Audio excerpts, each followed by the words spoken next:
The perimeter of a square can be found using the formula P equals 4S. That's another formula. So anytime you have a formula, it should be an easy problem. All you have to do is figure out what this means. P obviously stands for perimeter. S probably means side length. So we're going to take the 7 and put it in there. So if it's P equals 4S, then it ends up being 4 times 7. And we should know that 4 times 7 is 28. So that would be your perimeter of the square. Keeping in mind what's special about a square, not a rectangle, is that if one side is 7, all those sides are 7. That's why it's 4S, because you're adding 7 4 times. Katrina has X blogs. Val has 9 more blogs than Katrina. If Katrina has 35 blogs, how many blogs does Val have? Here's the first thing I would do.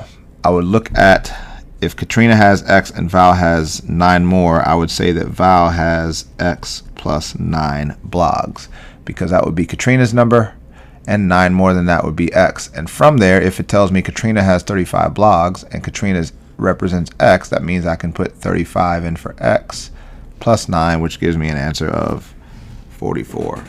All right. Yesterday we looked at the first level of solving. The 2 problems showed us how to remove addition and subtraction using each other as an inverse operation. A quick review of this again. If you saw this, you would first off, again, if necessary, draw that wall so you can see it. X plus 13 equals 78. We need to get X by itself, so we need to move the plus 13 by using a minus 13, but it must be done on both sides. X comes down. These 2 things cancel. 78 minus 13 is 65. 8 minus 3 is 7 minus 1. And that is our answer. 65 plus 13 equals 78, and that is true because, well, you can check it on your phone or whatever you want right now. Here, again, if you draw that wall, it doesn't matter what side X is on. This time it's on the right, so minus 32 needs to leave in order to get X by itself. So we move a minus 32 with a plus 32. This makes 7X, and then, of course, that cancels, and so this is the answer we're looking for. So X is 77. We learned that whenever we want to remove the plus 13, that we subtract 13 from both sides. We also learned when we want to remove the minus 32, we add 32 to both sides. But what happens when the problem looks like this instead? Well, the answer is nothing. We'll just have to tap into our understanding of numbers to make the correct choice. So even though the 25 is in front, even though the negative 24 is in front, that means nothing at all. What you'll do is you'll use your understanding of numbers that we've been working on to make a choice that will work. So in this problem, the first one, 25 has no sign in front of it. So from our experience, of course, that means that it obviously is a positive 25. This means that we have to remove it with the opposite, which would be a negative 25. Again, remember 0 pairs. This would be 25 positives. If you want them all to cancel, you need 25 negatives to make them all go away. After that, it's the same as yesterday. So what you would do here again is recognize as 25 plus X equals 39. I notice that this X is on the left side. I notice that I want to remove this positive 25, and so I will use it with a minus 25 on both sides. This still goes away because that's positive negative 25. X still comes down. 39 minus 25 is 14. That's my answer. 25 plus 14 is 39. That's good to go. So again, doesn't matter where it's at. You just have to remember that's a positive 25 and move with its opposite, which is a negative 25. Same thing here.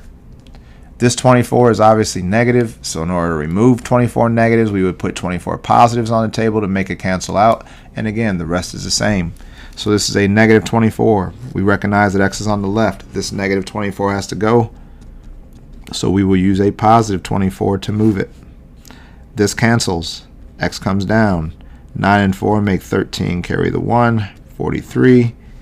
And that is our answer. All right.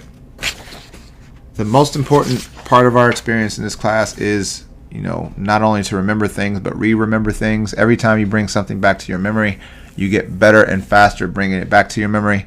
So let's take a look at the types of problems we're going to see on our note guide for the day. Just be sure again to ask about anything that doesn't make complete sense. My email or your teacher's email is somewhere in your information. The note guide is your chance to clarify anything you need to know better. We're not in a rush, so again, ask as many questions as you need to. And just be sure, again, you're willing to listen and try to improve on this stuff. Excuse me. So, all the questions that we've seen so far. See if you can remember this stuff. Think for a second on what you would do here before I go. You want x by itself.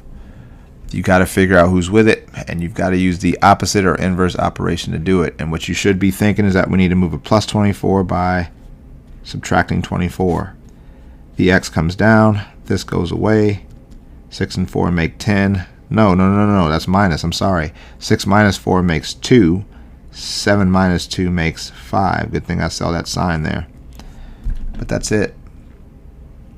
All right. Think about what you would do here if you were going to, and see if your thought is at least on the right frame or in the right level. So x minus 56 equals 24. What you should recognize that this negative 56 has to go, and that we move it with a positive 56. So we put that on both sides. We bring down our x. These two things cancel. 4 and 6 make 10. Carry the 1. 5, 6, 7, 8. So 88 would be our answer in that problem. You notice I'm not trying to make you carry a lot in these things because I don't think you need to. This gets into something a little bit more like what we're going to see, because it's going to make us think. This is why we've been working on our positives and negatives. So take a second there. Think about what needs to be moved and think about how you would move it. Don't worry about the answer. Think about what needs to be moved and how you would move it. Then the answer kind of takes care of itself. What you should recognize that x is on the right with a positive 4. In order to move a positive 4, I need to subtract 4. When you combine negative 8 and negative 4, we know that it makes negative 12. We learned that in class. X comes down, 4 minus 4 is gone. That is your answer. All right, again, type it in for yourself in your calculator. Negative 12 and positive 4, you subtract them, and it'd be negative. It's going to be negative 8. Take a second again on number 4. Look at what you have, figure out what you would move, and see if you can think of how to move that number. Don't worry about the answer. Think about what to move and how to move it. The answer takes care of itself.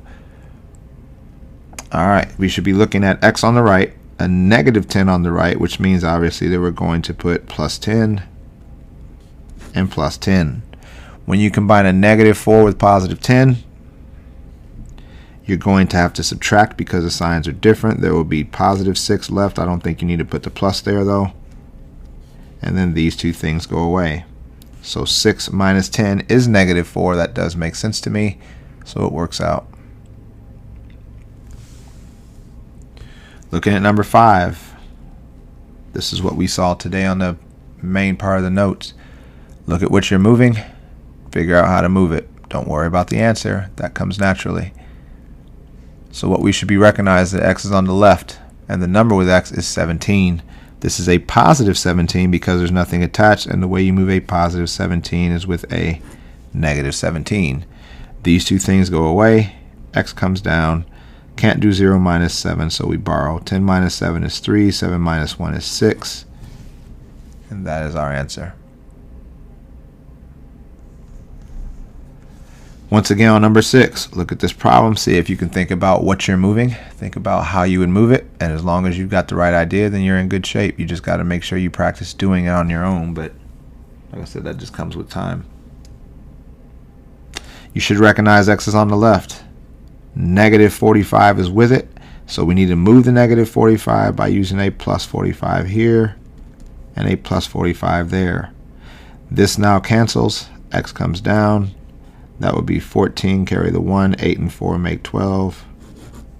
124 would be your answer. Looking at number 7, once again, see if you can figure out what needs to go and see if you can make it go away, or figure out how to make it go away. X is on the left. X is with 15. 15 is positive. In order to move that positive, we need to use a negative 15 on both sides. This goes away. X comes down. When you combine a positive 3 with a negative 15, you subtract, which is 12. The negatives win, which makes it negative 12. That is our answer. Think about it. 15 minus 12 is 3. So it does work. And then the last one for the day. Look at this problem, see if you can think about what needs to move and see if you can think about how to move it. In this problem, x is on the left, negative 2 is with it. We move a negative 2 by making it a positive 2. These two things cancel. X comes down with 9. All right.